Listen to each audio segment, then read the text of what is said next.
Pirmosios LDK monetos nukaldintos 16 amžiaus pabaigoje, Jogailai tapus Lenkijos karaliumi ir prasidėjus Lietuvos krikštui.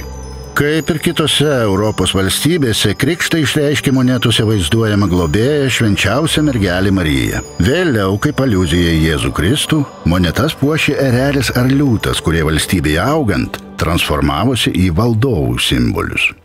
Praėjus vos keliems metams po pirmųjų Jogailos nukaldintų monetų pasirodymo, religinius simbolius pakeitė valdovo ženklai. Po Jogailos krikšto Lenkijos Vavelio katedroje kartu su Vladislovo vardu dvigubas kryžius tapo asmeniniu karaliaus ženklu.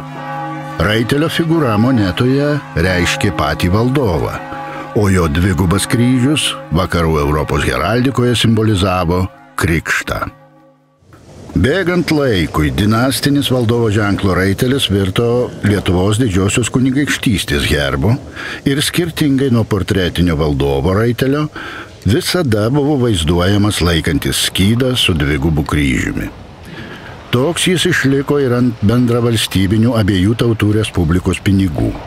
Stiprėjant unijos ryšiams su Lenkija nuo Aleksandro Jogailaičio laikų, Lietuvos didžiosios kunigaikštystės monetose atsiranda dar vienas valstybinis simbolis – Lenkijos erelis.